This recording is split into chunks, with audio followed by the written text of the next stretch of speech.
Kuatkan tekad, kuatkan hati, negeri ini memanggilmu kawan. Belajar bergerak berbagi untuk negeri, guru penggerak majukan pendidikan. Guru penggerak menghamba pada murid, kreatif rancang pembelajaran. Hargai potensi, tingkatkan prestasi, lahirkan profil pelajar Pancasila. Belajar, bergerak, berbagi untuk negeri, kita menjalin kolaborasi. Belajar, bergerak, berbagi untuk negeri, demi bakti pada Ibu Pertiwi.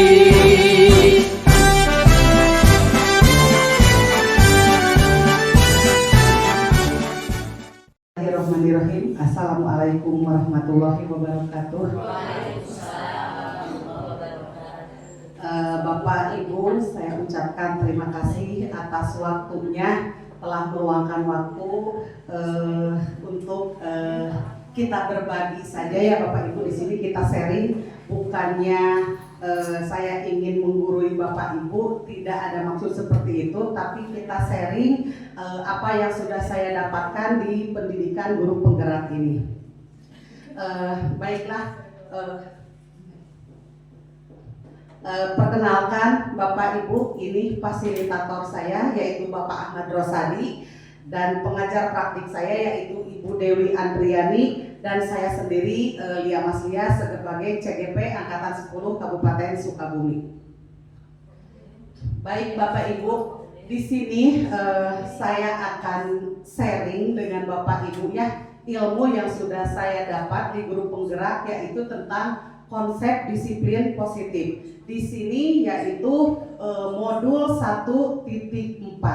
Konsep disiplin positif yaitu yang pertama, disiplin positif dan nilai-nilai kebajikan universal. Yang kedua, teori motivasi, hukuman, dan penghargaan restitusi. Yang ketiga, keyakinan kelas. Yang keempat, kebutuhan dasar manusia dan dunia berkualitas. Yang selanjutnya restitusi, 5 posisi kontrol, dan yang selanjutnya yang terakhir yaitu restitusi segitiga restitusi.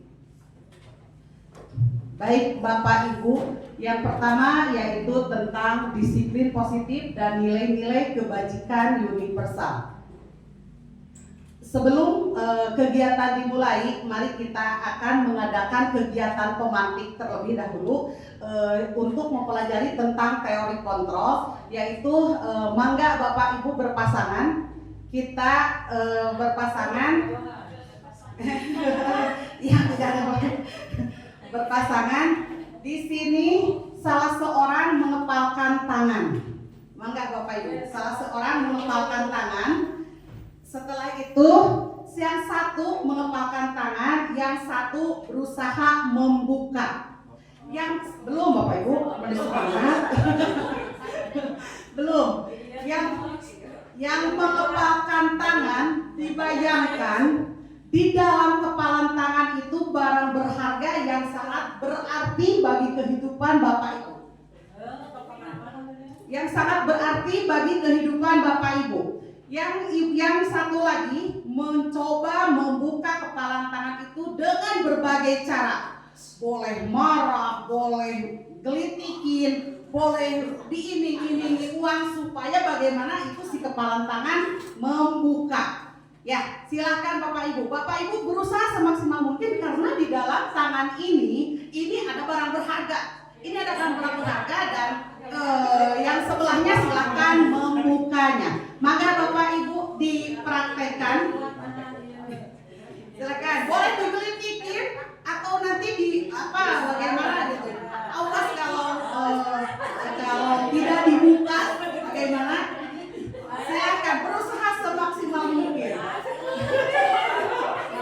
Pura-pura di dalam itu barang berharga ya Bapak Ibu, barang berharga yang sangat berfungsi untuk kehidupan Bapak Ibu.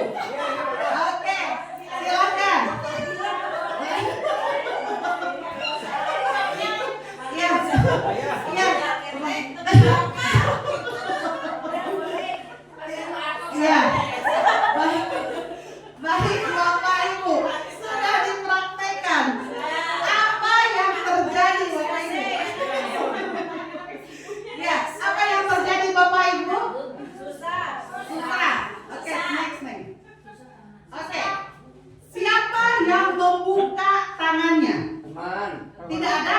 Ada yang membuka? Tidak ada.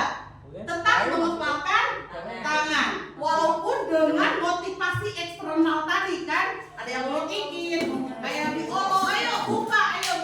Tapi di sini tetap itu tidak membuka. Berarti ibu bagus teguh prinsipnya. Di dalam ini ada sebuah yang berfungsi baik untuk kehidupan saya. Bagus. Di sini jadi kesimpulan dari kegiatan tadi itu yaitu tetap posisi kontrol itu bukan dari orang lain. Posisi kontrol berada pada diri kita sendiri. Jadi mengontrol apapun itu pengontrolan bukan dari orang lain, tapi berasal dari diri kita sendiri. Walaupun faktor eksternal itu untuk membuka tadi tangan, tetapi ibu punya prinsip ini sangat berharga buat hidup saya, jangan dibuka. Jadi kesimpulannya yaitu dari kegiatan tadi, posisi kontrol berada pada diri kita sendiri. Baik, next. Lanjut. Di sini menurut teori kontrol, psikiater dan pendidik Dr. William Glasser dan dinamakan choice theory meluruskan beberapa miskonsepsi tentang makna kontrol. Next. Lanjut. Di sini teori kontrol ada miskonsepsinya atau salah pemahaman atau salah mengkonsepkan. Di sini yang pertama miskonsepsi tentang makna kontrol yaitu ilusi guru mengontrol murid. Kita berpikir murid itu bisa kita kontrol. Bisa kita dikontrol kita, dipegang teguh kontrolnya ada di tangan kita. Tetapi itu hanya ilusi Bapak Ibu. Yang faktanya guru tidak bisa mengontrol murid. Yang ada hanya murid memberikan izin kepada guru untuk mengontrol dirinya. Itu salah satunya ya. Sekali lagi miskonsepsi tentang makna kontrol, guru bisa mengontrol murid. Tetapi pada kenyataannya murid tidak bisa dikontrol oleh guru. Yang ada hanya murid memberikan izin kepada kita sebagai guru untuk bisa mengontrol muridnya. Itu dirinya.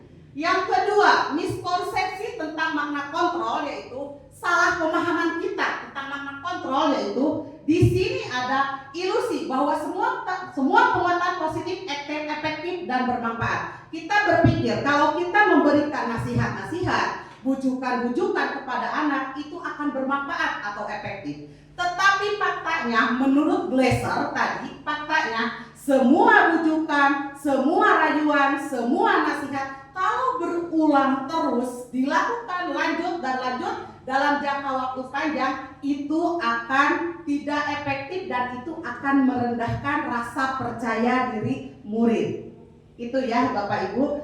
Jadi miskonsepsi tentang kontrol tadi. Jadi kita jangan berpikir kalau anak itu selalu kita bujuk, kalau anak itu selalu kita nasehatin, dia akan menurut apa keinginan kita, apa yang jadi tujuan kita, tetapi pada kenyataannya itu tidak. Karena dengan jangka waktu panjang itu penguatan positif itu tidak akan mempan lagi. Justru anak menjadi ketergantungan terhadap bujukan, rayuan itu dan nasihat-nasihatnya. Selanjutnya tentang miskonsepsi atau salah pemahaman tentang kontrol. Di sini ilusi bahwa kritik dan membuat orang merasa bersalah dapat menguatkan karakter.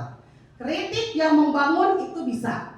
Tetapi kritik yang menjatuhkan itu akan anak merasa jatuhnya harga diri.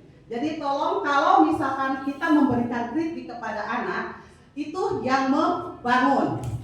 Jadi bahasa mah kekerasan verbal. Kita tidak sengaja mengkritik anak padahal itu bisa menjatuhkan harga diri anak tersebut.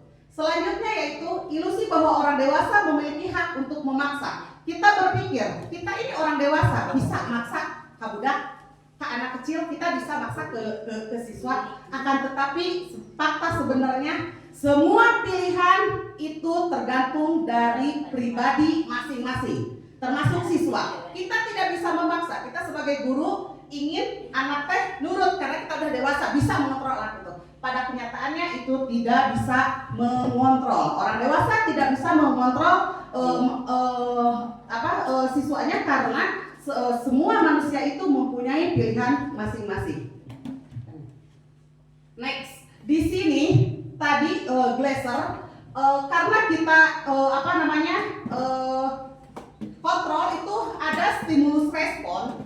Di sini kita berubah. Sekarang bukan paradigma stimulus respon, tetapi masuk ke pendekatan kontrol. Kenapa paradigma stimulus ini tidak lagi efisien? Karena di sini stimulus respon yaitu ini cenderung stimulus respon itu cenderung maknanya yaitu bisa merespon orang lain. Mari kita rubah Ibu.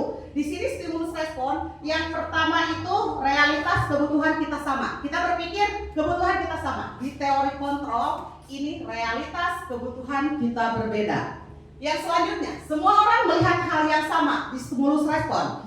Di teori kontrol karena kita merubah paradigma ya Bapak Ibu, setiap orang memiliki gambaran yang berbeda. Selanjutnya, kita mencoba mengubah orang agar berpandangan sama dengan kita. Kadang kita berpikir seperti itu termasuk ke stimulus respon. Tetapi pada teori kontrol, kita berusaha memahami pandangan orang lain tentang dunia. Selanjutnya, di stimulus respon, orang lain bisa mengontrol saya. Akan tetapi di teori kontrol, yaitu hanya saya yang bisa mengontrol diri saya. Selanjutnya, stimulus respon yaitu saya bisa mengontrol orang lain. Akan tetapi di teori kontrol, saya sendiri, Anda tidak bisa mengontrol orang lain. Dan pemaksaan ada pada bujukan gagal. Di sini di teori kontrol yaitu adanya kolaborasi dan konsensus menciptakan pilihan baru. Dan selanjutnya di stimulus kontrol, model berpikir menang atau kalah. Di teori kontrol, model berpikir menang dan menang. Ini kita rubah paradigmanya ya Bapak Ibu. Selanjutnya, next. Oke. Udah, maju ke materi selanjutnya yaitu tentang disiplin. Saya ingin menanyakan apa yang pertama didengar dengan kata disiplin? Boleh Bapak Ibu menjawab? Disiplin teh naon sih Bapak Ibu? Taat pada aturan. Taat pada aturan. Terima kasih Bu Desi. Selanjutnya ada yang menjawab? Silahkan, disiplin. Biasanya kan kita kudu disiplin kudu disiplin anak. Nah, akhirnya pakai ada nanya, ada disiplin teh naon? Ayo. Nah, ada disiplin apa ya? Tiap hari kita ucapkan pada anak. Disiplin kita anak harus disiplin. Apa? Menaati peraturan apa lagi? Oke. Hanya satu yang menjawab yaitu menaati peraturan. Bagus, next. Terima kasih Bu Desi. Saya sependapat dengan Ibu bahwa disiplin yaitu menaati peraturan. Ini makna disiplin. Menurut budaya, kata disiplin dimaknai menjadi sesuatu yang dilakukan seseorang pada orang lain untuk mendapat kepatuhan. Menurut Ki Hajar Dewantara, disiplin yang dimaksud adalah disiplin diri yang memiliki motivasi internal. Motivasi internal artinya motivasi di dalam diri kita sendiri, bukan motivasi eksternal dari orang lain.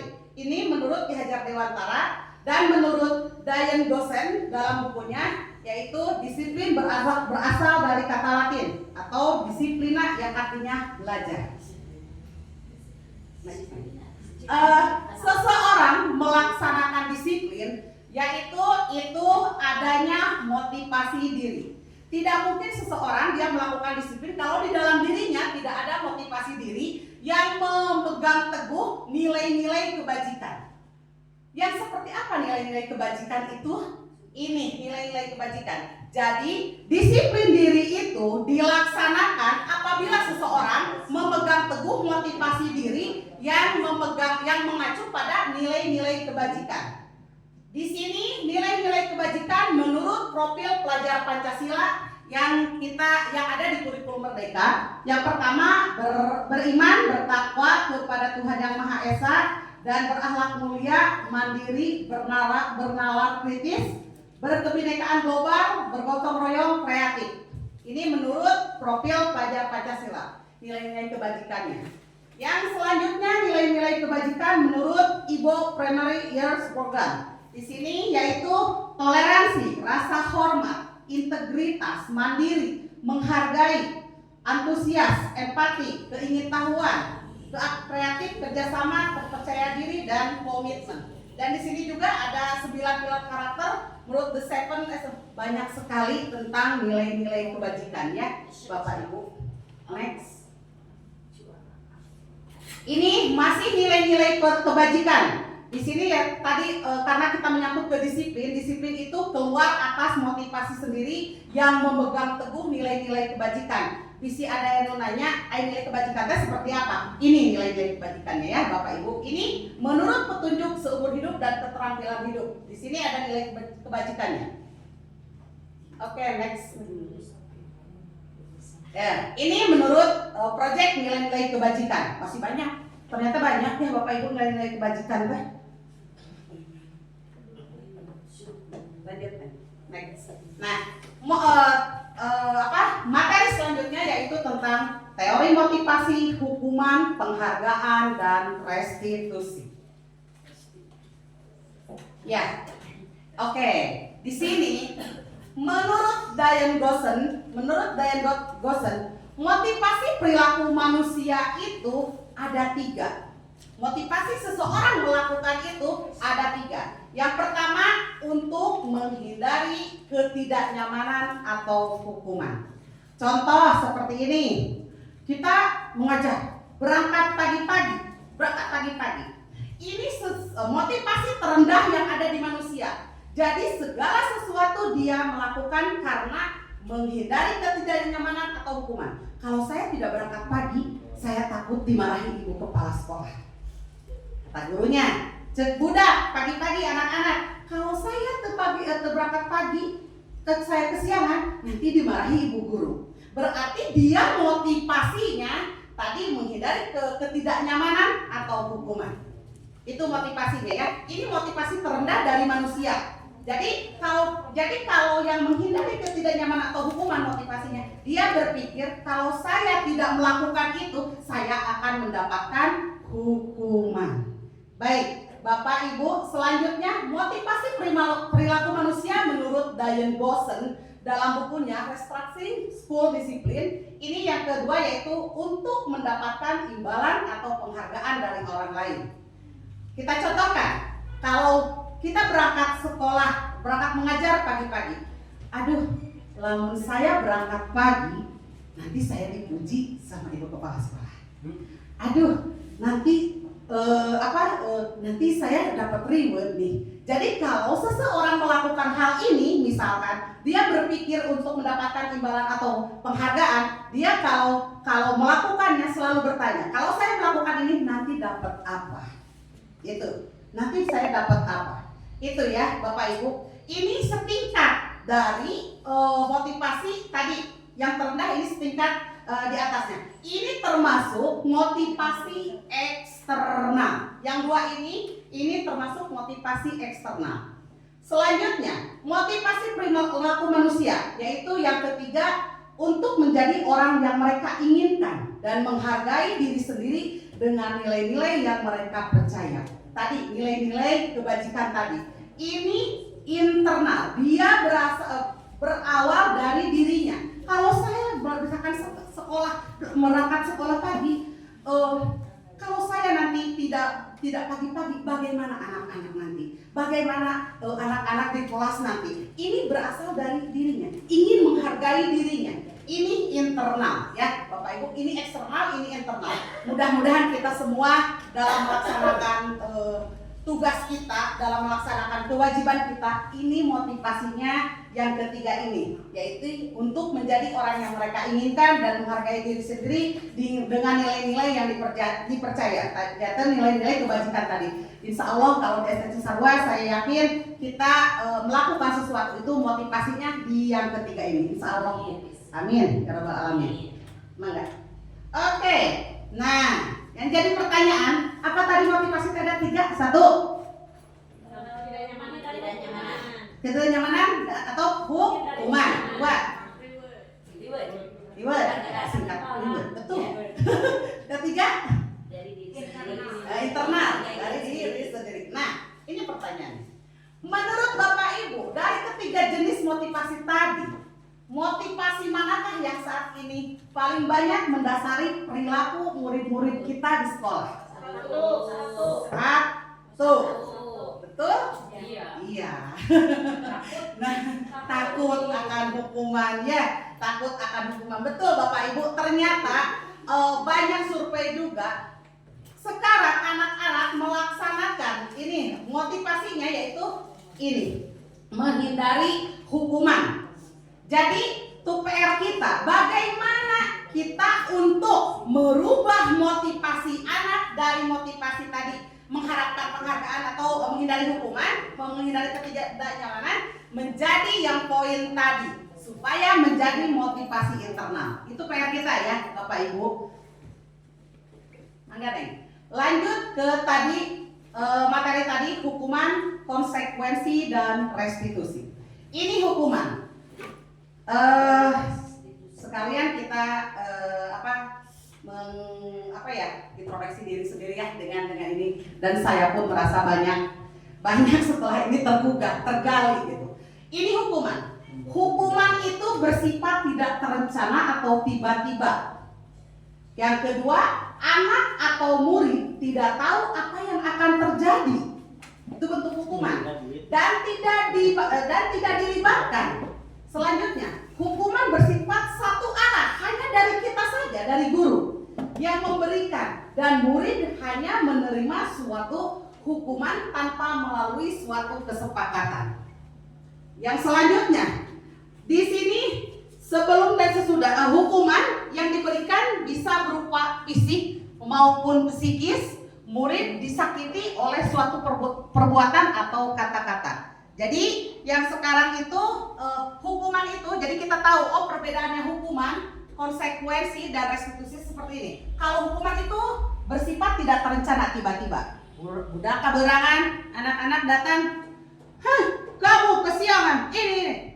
Anak secara tiba-tiba kan, tidak direncanakan, sekarang dihukum ini anak ini. Bukan. Kalau hukuman itu secara tiba-tiba. Kalau direncanakan itu bukan suatu hukuman. Ini anak tidak tahu. Anak tidak tahu dan terjadi terus selanjutnya anak tidak dilibatkan. Ya, anak tidak dilibatkan. Hukuman bersifat satu arah. Kita saja yang menghukum anak. Satu arah, hanya guru saja yang memberikan. Dan selanjutnya di sini hukuman yang diberikan bisa berupa fisik. Untuk saat ini sepertinya kalau fisik tidak ada ya Bapak Ibu. Tapi kita selalu tidak sadar, diakui atau tidak diakui, kita banyak memberikan hukuman secara verbal. Ya, itu ya, atau kata-kata. Itu diakui tidak diakui, dan saya pun sama.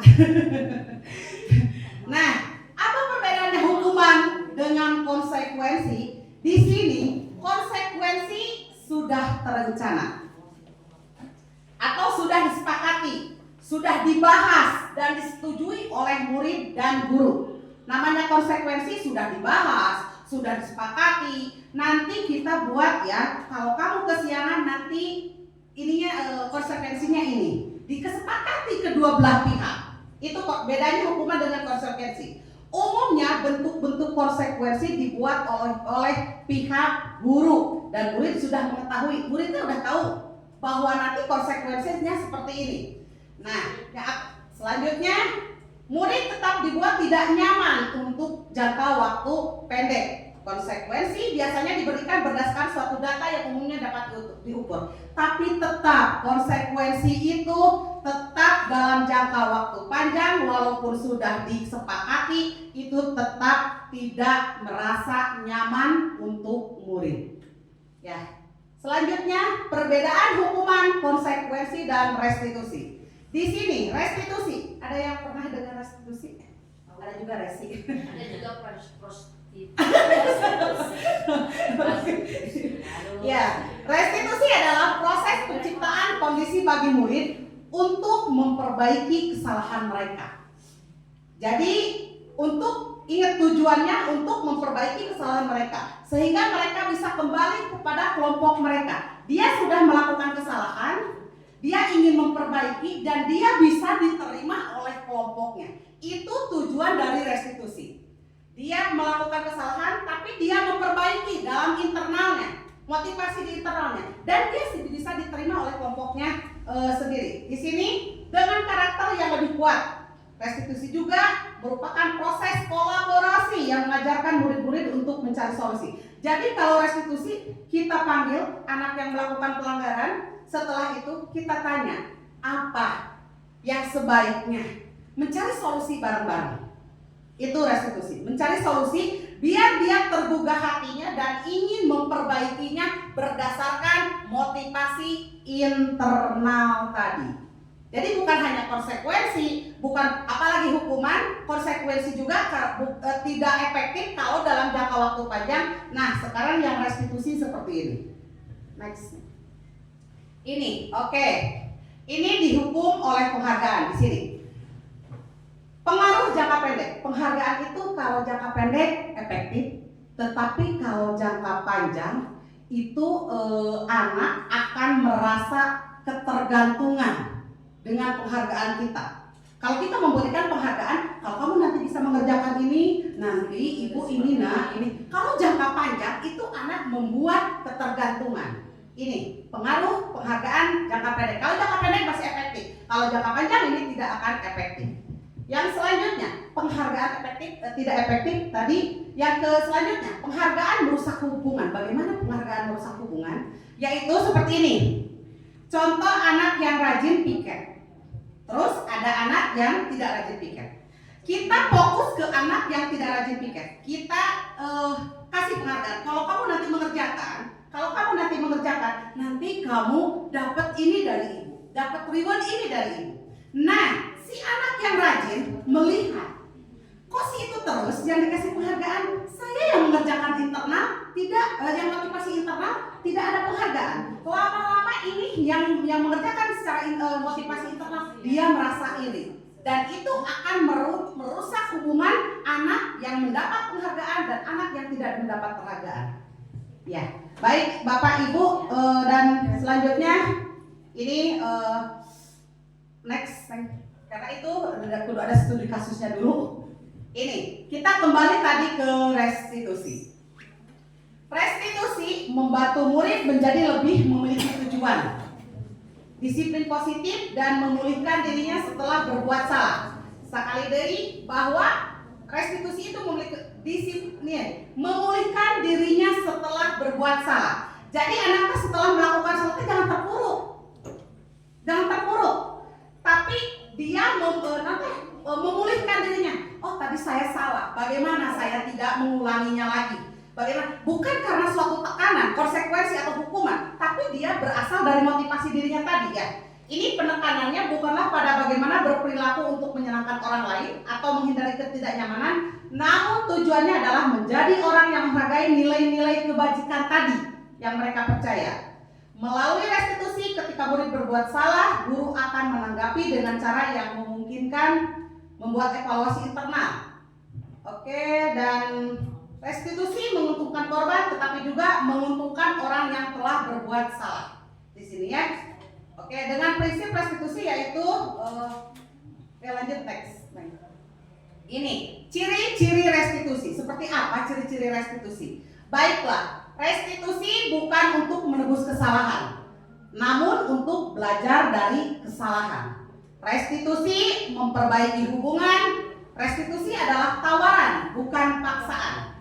Restitusi menuntut untuk melihat ke dalam diri. Restitusi mencari kebutuhan dasar yang mendasari tindakan. Restitusi diri adalah cara yang paling baik.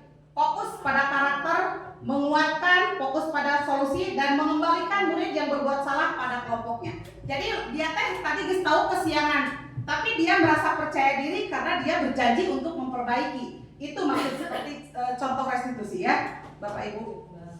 Next, oke, keyakinan kelas. Materi selanjutnya. Di sini, mengapa keyakinan kelas? Mengapa tidak peraturan kelas saja? Ada yang bisa menjawab?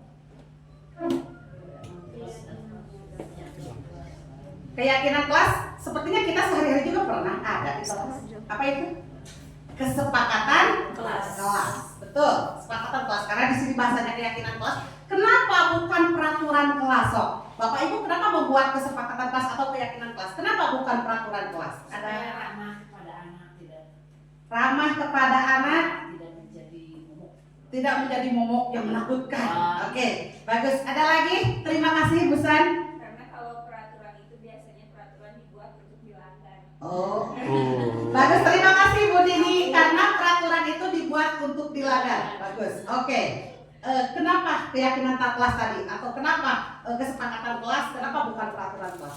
Karena betul Bu Santi, betul Bu Dini. Karena namanya peraturan itu sifatnya kaku. Sifatnya kaku dan ini biasanya harus wajib dipatuhi. Tapi keyakinan kelas atau kesepakatan kelas kita sepakat, kita tahu nanti kalau kita melanggar itu bagaimana konsekuensinya. Ya betul, bagus, terima kasih. Next. Oke, ini pembentukan keyakinan sekolah. Keyakinan kelas ya, sekolah. Yang pertama, keyakinan kelas, visi kemarin kesepakatan kelas ini aja, ini ternyata ada apa? Ada cara-caranya ya. Yang pertama yaitu keyakinan kelas bersifat lebih abstrak daripada peraturan yang lebih rinci dan konkret. Keyakinan kelas berupa pernyataan universal. Pernyataan keyakinan kelas senantiasa dibuat dalam bentuk positif, tentu saja positif ya Bapak Ibu, tidak mungkin itu berbentuk negatif, tidak mungkin. Keyakinan kelas hendaknya tidak terlalu banyak. Nah, mah nyuruh kesepakatan kelas, wah, poin namun banyak. Kan itu kan yuk. Berarti tidak boleh ada kata tidak ya. Bukan kalimat positif itu ya. Yes. Ya, berarti Harus positif jadi Pos- tidak ada kata tidak. Iya. Kemudian Di sini jangan lebih diperhalus mungkin kali ya. Gitu. Ya, selanjutnya di sini tidak terlalu banyak katanya sehingga mudah diingat dan dipahami oleh semua warga kelas. Di sini ya. Jadi jangan ada peraturan kelas hiji, keyakinan kelas hiji mau nih mengaberes udah kehilangan. Lupain maunya keyakinan kelasnya. Jadi dibuat seringkas mungkin biar anak paham dan diingat terus. Selanjutnya keyakinan kelas sebaiknya sesuatu yang dapat diterapkan di lingkungan tersebut.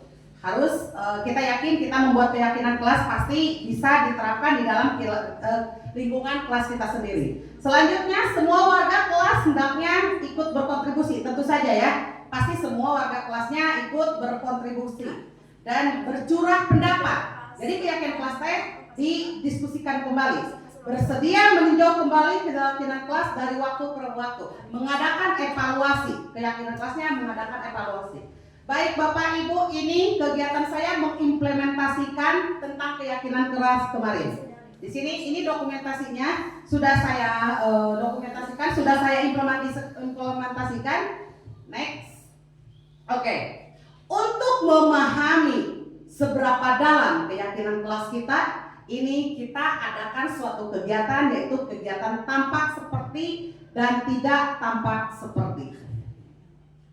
Ya, keyakinan kelas kita dalami. Seberapa dalam ini keyakinan kelas kita? Di sini ada kegiatan tampak seperti dan tidak tampak seperti. Di sini contoh, misalkan kita ngambil hormat, keyakinan kelas kita hormat. Di sini tampak sepertinya apa itu nih enggak baca. Ya, datang tepat waktu. Tidak tampak seperti tidak terlihat meriah Bapak Ibu. Di sini sering hadir terlambat. Dan selanjutnya seperti ini, bekerja. Bentar ya, tidak kebaca. Ya, bekerja dan menyimak guru yang tidak terlihatnya. Nah, tidak mau. Jadi ini sebaliknya. Tampak seperti yang kita inginkan di dalam keyakinan kelas. Di sini kegiatan tampak sepertinya, ini yang itunya yang apa? Yang kita harapkan, di sini yang tidak kita harapkannya. Seperti itu. Lanjut nih. Oke, ini kegiatan kemarin sudah saya implementasikan di dalam kelas. Ini kegiatan tampak seperti dan tidak tampak seperti untuk mendalami tentang keyakinan kelas tersebut. Oke, untuk masih dalam keyakinan kelas. Untuk mendalami keyakinan kelas, di sini ada kegiatan tampak seperti tabel Y. Nah, tabel Y. Di sini kita ingin terdengar di dalam kelas. Misalkan satu orang berbicara, yuk saya bantu. Yang terlihatnya apa itu? Berempati terhadap perasaan orang lain. Perilakunya tersenyum ramah. Apakah keyakinan kelas kita sudah masuk ke sana? Ke tabelnya ini, di terdengarnya kita akan apa ini? Kita bisa selesaikan bersama-sama. Di terdengarnya, di terlihatnya. Memegang barang milik orang lain hanya dengan izin. Oke, dan perilakunya? Memberikan salam hormat berjabat tangan.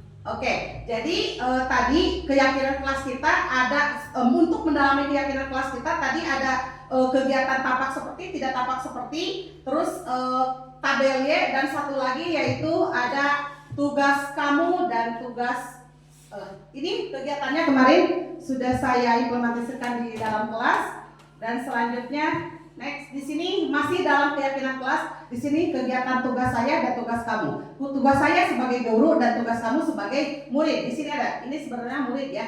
Di sini contoh misalkan tugas guru mengajar, tugas murid belajar, tugas guru mendidik, tugas murid mencoba, tugas guru menjawab pertanyaan, tugas murid menghasilkan yang terbaik dari diri, dan selanjutnya.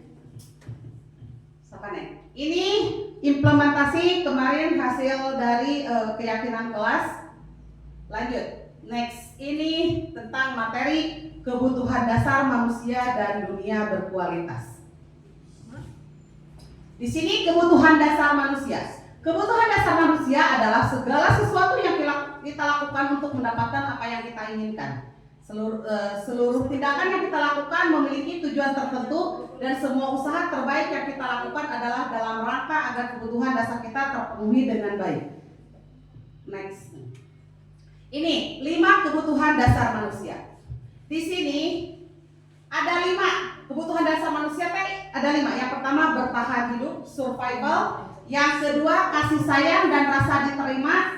Yang ketiga penguasaan, power. Yang keempat kebebasan, freedom. Dan yang kelima kesenangan, fun. Jadi kalau kita ingin bersenang-senang, karena itu suatu kebutuhan dasar manusia. Ini kebebasan. Kita menginginkan kebebasan. Kita tidak mau selamanya terikat. Ini betul. Ini karena kebutuhan dasar manusia. Penguasaan. Kita menginginkan keberadaan kita diakui. Kita jangan menyalahkan, karena kita salah satu bentuk dasar manusia yaitu penguasaan. Mendapatkan kasih sayang, sudah jelas ya. Kita ingin, misalkan di kelompok kita diakui, diberikan kasih sayang dan memberikan kasih sayang kepada kelompok kita. Dan yang selain itu bertahan hidup. Baik, next. Ini dunia berkualitas. Apa sih dunia berkualitas? Ini tempat khusus dalam pikiran kita, tempat kita menyimpan gambaran, representasi dan semua yang Anda inginkan. Dunia berkualitasnya seperti ini Bapak Ibu. Di dalam otak kita menginginkan, pasti cita-cita menginginkan kita berada, merepresentasikan, menyimpan gambaran atau representasi dari semua yang diinginkan. Ini berisi orang-orang, kan kita kadang coba kalau ada ini, itu sebagai dunia berkualitas kita. Itu di otak kita aja. Coba kalau ini, coba kalau seperti ini. Kita menyimpan representasi di otak kita yang apa yang kita inginkan. Ini yang termasuk, ini yang disebut dengan dunia berkualitas. Oke. Di sini lanjut. Restitusi 5 posisi kontrol. Ini Bapak Ibu, kita menyadari ternyata kita sebagai guru ada 5 posisi kontrol. Ini yang pertama penghukum, yang kedua pembuat merasa bersalah, yang ketiga sebagai teman, yang keempat pemantau, yang kelima manajer. Penghukum di sini yaitu dia biasanya dengan nada suara tinggi.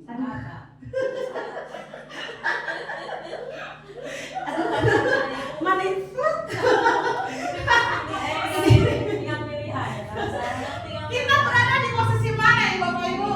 Penghukum. Di sini nada suara tinggi, bahasa tubuh, bergerak, gestur tubuh, body language kita. Mata melotot, mata melotot dan jari menunjuk menghardik.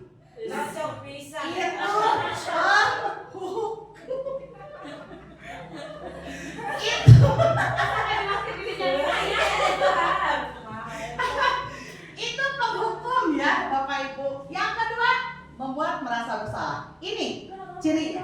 Nada suara memelas, halus, sedih, bahasa tubuh merapat pada anak dan lesu. Jangan berisik. Nanti kita praktekkan dong Ibu. Yang selanjutnya posisi kontrol ini yaitu sebagai teman. Nada suara ramah, akrab, bercanda, bahasa tubuh merapat pada murid, mata dan seseru benaka. Ini 5 posisi kontrol selanjutnya yaitu pemantau. Nada suara datar, bahasa tubuh yang formal. Ini sebagai manajer. Nada suara halus, tulus, bahasa tubuh tidak kaku mendekat ke murid. Mari kita praktekkan. Pak Dede, silakan. Pak Dede, mangga. Kita praktekkan. Neng. Video pun. Di sini ya. Kita posisi kontrol. Sebagai pemula sepertinya tidak usah. Pura-puranya Pak Dede sebagai datang terlambat. Mangga Pak. Neng, lebih dekat saja. Action. Action. Kemana ya sebenarnya mana? Itu berat. Ketok. Iya, ketok. Enggak Pak. Ya masuk. Oh itu. Ketok mah ada. Dewan sudah tahu masuk jam 7. Kenapa kamu baru datang jam 7.20? Keluar. Kenapa kamu terlambat? Mata melotot. Telat bangunnya, Bu. Ini kikil. Tahunya apakah dia? Telat bangunnya. Ngadeg-deg bener. Ya udah. Ngadeg-deg. Kalau kamu telat lagi nanti besok tidak usah masuk kelas. Wajahnya. Wajahnya dia ada Ya. Oke. Kalau terlambat lagi besok tidak boleh masuk kelas. Nangis. Ya. Nah, itu sebagai penghukum, Bapak Ibu. Silakan Pak, sekarang saya sebagai pemantau. Plus dari aku. Pembuat salah bersalah kalau ada Pak. Pembuat merasa bersalah. Ya, yang kedua pembuat merasa bersalah. Ya, masuk. Dewan. Kenapa kamu terlambat? Mau ibu dihukum sama ibu kepala sekolah? Mau ibu ditegur sama ibu kepala sekolah? Sudah tahu masuk jam berapa? Jam 7. Sekarang jam berapa? Jam 8. Besok jangan terlambat lagi demi ibu ya nak.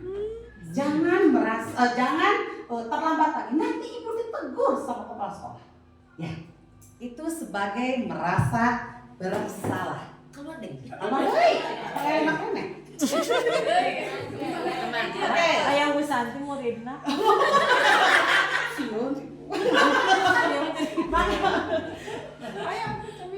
Ya, masuk lagi. Seneng nyebut sih enggak abdi.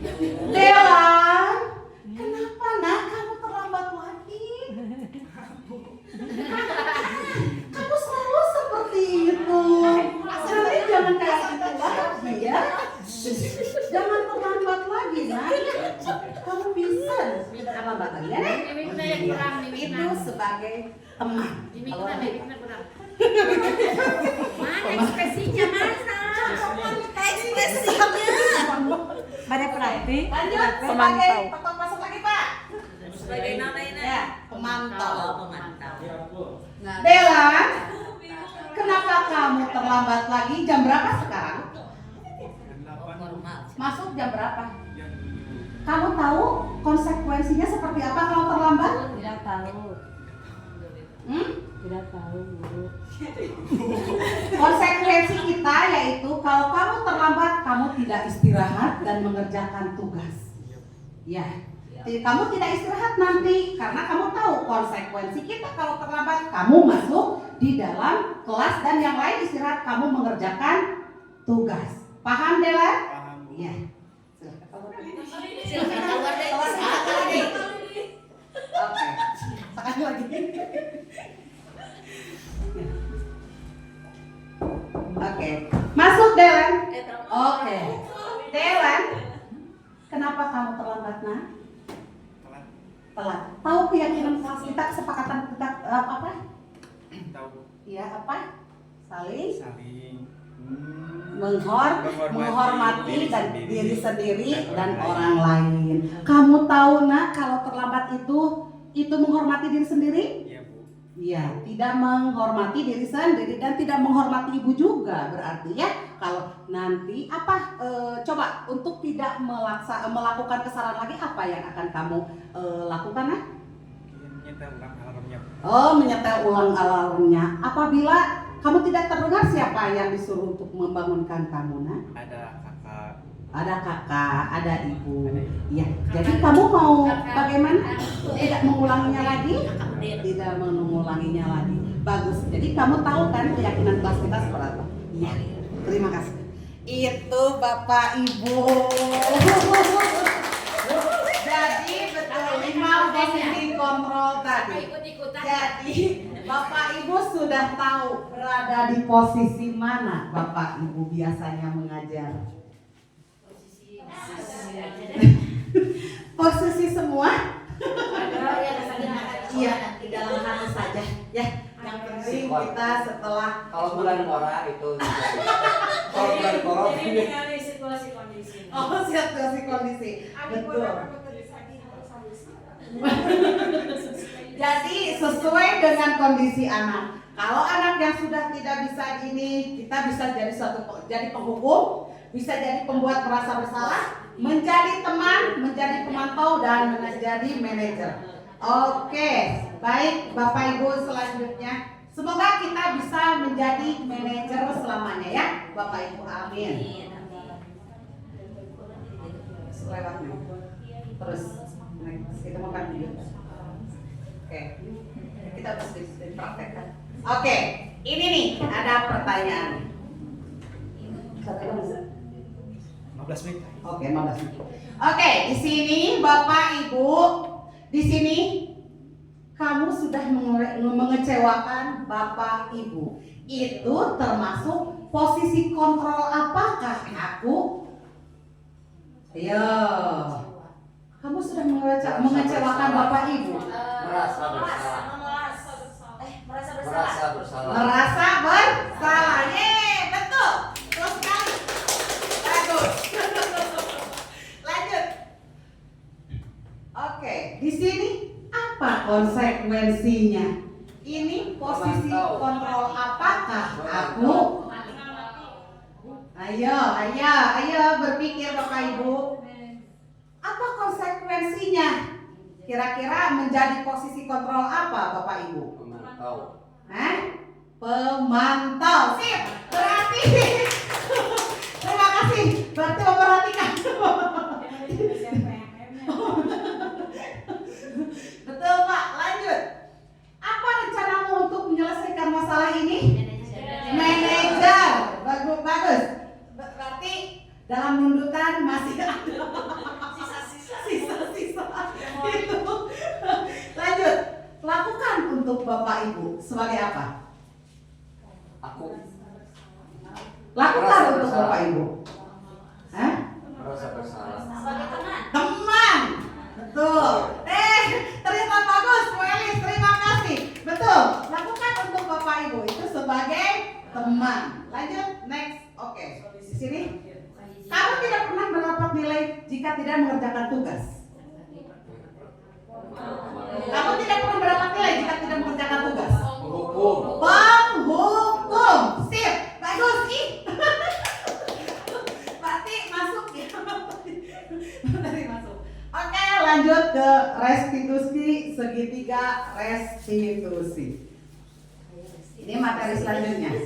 Segitiga restitusi adalah suatu proses dialog yang dijalankan oleh guru atau orang tua agar dapat menghasilkan murid yang mandiri dan bertanggung jawab. Oke, next. Ini langkah-langkah segitiga restitusi. Yang pertama, kalau anak melakukan kesalahan, kita terapkan 3 langkah segitiga restitusi. Yang pertama, menstabilkan identitas. Yang kedua, nanti kita praktekkan yang seperti apa menstabilkan identitas. Yang kedua yaitu validasi tindakan yang salah. Dan yang ketiga yaitu menanyakan keyakinan. Kalau anak melakukan kesalahan ya Bapak Ibu, ada tadi tiga segitiga restitusi, yaitu menstabilkan identitas. Di sini berdasarkan prinsip membuat kesalahan adalah bagian dari proses pembelajaran. Nah, dengan menstabilkan identitas, tadi berdasarkan prinsip membuat kesalahan adalah bagian dari proses pembelajaran. Berperan menggeser identitas murid dari identitas gagal menjadi identitas sukses. Jangan mengkritik murid yang sedang mengalami identitas gagal. Tadi Tia, jangan mengkritik murid kalau murid itu sedang melakukan kesalahan. Di sini, ajukan pertanyaannya. Yang pertama, membuat kesalahan sesuatu yang wajar. Itu untuk menstabilkan identitas ya. Yang kedua, manusia tidak ada yang sempurna. Yang ketiga, kita bisa memperbaiki masalah ini. Dan yang keempat, saya tidak menanyakan kesalahannya, tetapi fokus memperbaiki masalah ini. Next. Oke, yang selanjutnya yaitu validasi tindakan yang salah. Seperti apa validasi tindakan yang salah? Oke, di sini kita bahas. Berdasarkan prinsip setiap perilaku berupaya memenuhi suatu kebutuhan tertentu. Guru akan bergeser dari pemikiran stimulus respon menjadi proaktif. Mengenali dan mengakui kebutuhan murid ini dapat memperbaiki hubungan dengan murid. Pertanyaan disampaikan dengan nada suara tidak menghakimi atau tidak memojokkan. Ingat Bu, tidak menghakimi atau tidak memojokkan. Ajukan pertanyaannya. Dalam validasi tindakan yang salah, ajukan pertanyaannya. Yang pertama, kamu bisa saja bertindak lebih gegabah lagi dari ini. Yang kedua, kamu bukan melakukannya tanpa suatu alasan tertentu.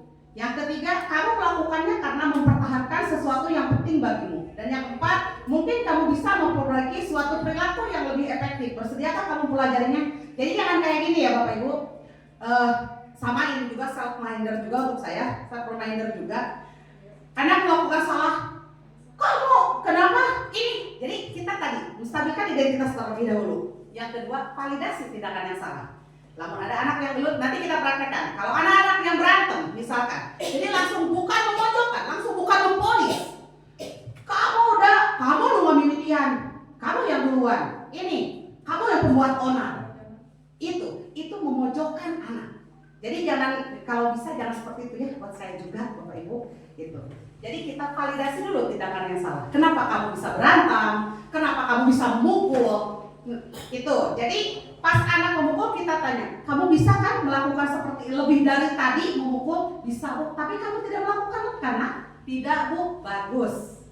Langsung kita ajukan pertanyaan-pertanyaan ini untuk validasi tindakan. Jadi dia tidak merasa bermasalah, tambah ke orang ditekan, makin merasa bersalah. Lanjut. Nah, ini menanyakan keyakinan. Tadi kembali lagi ke kesepakatan tadi ya. Murid akan diberi pertanyaan-pertanyaan bermakna untuk memunculkan motivasi secara intrinsik, mampu mengaitkan keyakinannya dengan tindakan yang salah. Ajukan pertanyaan. Oke, di sini sebagai keluarga kelas apa yang kita yakini? Tanyakan. Kalau kamu tadi berantem, kamu melanggar keyakinan apa anak di kelas? Misalkan, nanti anak menjawab, oh saya melanggar keyakinan kelas menghargai dengan teman, saling menghargai. Nah, kita sangkutkan ke keyakinan kelas yang kita sepakati. Setelah itu, nilai-nilai apa yang telah disepakati? Sebutkan nilai apa saja yang telah dilanggar oleh anak itu. Jadi dia yang pertama menstabilkan dulu, yang kedua memvalidasi kesalahan. Jadi walaupun dia salah, kita tidak memojokkan. Dan yang ketiga, sangkutkan ke keyakinan kelas yang tadi, yang telah kita sepakati. Di sini, biar dia merasa tergugah, Bapak Ibu, biar dia memperbaikinya dengan motivasi intrinsik tadi ya. Ini, seperti apa gambaran sebuah kelas yang ideal bagi kamu? Kita tanyakan.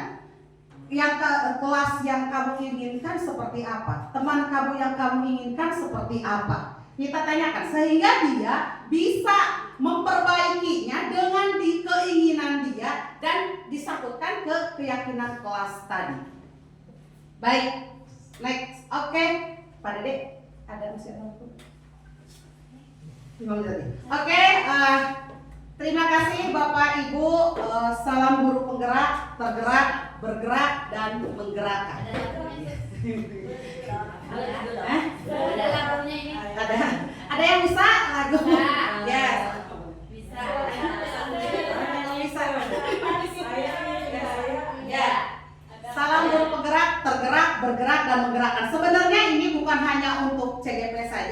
kalau menggerakkan kita sebagai guru harus bisa bergerak dan menggerakkan semua ya.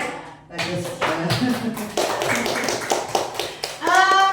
Semoga apa yang saya paparkan tadi bisa menggugah Bapak Ibu dan saya termasuk saya sendiri bisa membuka mindset kita, pengetahuan kita, wawasan kita. Ternyata kita bagaimana bisa memperlakukan anak itu sebagaimana anak yang ingin dihargai di dalam kelasnya, Bapak Ibu. Itu pribadi saya juga sangat tergugah. Mudah-mudahan dengan tadi yang saya utarakan, saya juga secara pribadi bisa merubah mindset, perilaku dan sebagainya. Tadi kita ingin menjadi posisi control manager, terus menerapkan segitiga restitusi apabila ada anak yang melakukan kesalahan, dan kita kalau bisa menerapkan restitusi tadi. Ya, Bapak Ibu. 3 menit. Semoga ada pertanyaan atau mungkin tidak ada. Nyanyi. Oh ya, mana Pak Ibu? Bapak dan Ibu, paparannya sangat luar biasa ya, mendapat pengetahuan untuk kita semua, terutama dalam menghadapi anak didik kita. Kalau di dalam kurikulum 13 yang kita lakukan sekarang ini adalah kita harus, yang paling utama ya Bu ya, kepada anak didik itu kita harus memahami karakteristik anak, karena anak itu mempunyai latar belakang yang berbeda-beda. Jadi ketika Bapak dan Ibu memperlakukan anak itu jangan disamakan. Jadi harus tahu dulu karakteristiknya. Jadinya pilih ya, dari segi yang tadi itunya ada yang sifatnya hukuman terman dan lain sebagainya. Itu karena kan anak itu kita tidak tahu latar belakangnya, kenapa anak itu pendiam, kenapa anak itu pemarah, kenapa anak itu tidak mau diam ya, sering usil kepada orang lain. Bapak dan Ibu sendiri sudah tahu belum latar belakang anak di rumahnya itu, apakah anak itu ada tekanan atau tidak, kurang perhatian dari orang tua sehingga dia meluapkannya itu kan di sini. Maka kita itu akan menegakkan suatu kelas yang berkualitas itu akan sulit kalau kita tidak memahami satu persatu dan memahami karakter tadi. Ya, jadi kurang kita apal memperlakukan si A, B, C dan C itu. Jadi harus lama bisa memanusiakan anak kita ya, dengan memberikan memanusiakan anak kita. Jadi hargai dengan latar belakang anak-anak yang berbeda. Itu yang paling sulit Bu, karena anak itu kan terutama di kita banyak anak yang kurang perhatian dari orang tua. Sehingga anak itu ada yang berani kita menganggap kita ini sebagai ibu, ada ya. Ada yang menganggap kita itu sebagai teman, itu lakukan layanan seperti itu. Ya, jadi ulah dianggap udah teh ulah nurut tadi cakap udah teh nurut, ya, selalu teh nurut padahal ada ini tersendiri lah. Jadi mudah-mudahan dengan ilmu yang diberikan oleh Bulia itu, teori-teorinya sangat bagus sekali. Hanya intilah tadi mah dasarnya, jadi yang paling mendasar itu saja itu tadi. Jadi tetap bahwa kita itu harus tahu latar belakang anak, itu yang nomor satu kuncinya ya.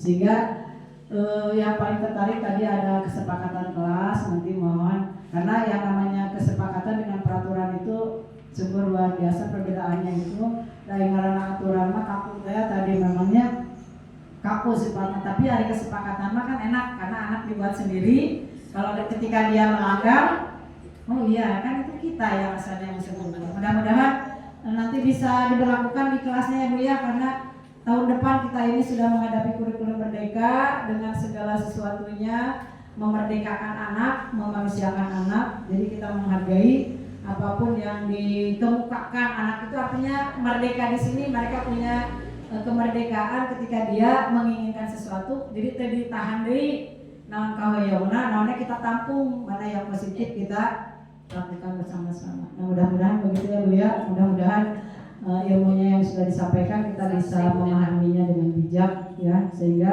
anak-anak kita ke depannya betul-betul menjadi anak-anak yang berakhlak mulia. Nah itu ya, terima kasih. Assalamualaikum warahmatullahi wabarakatuh.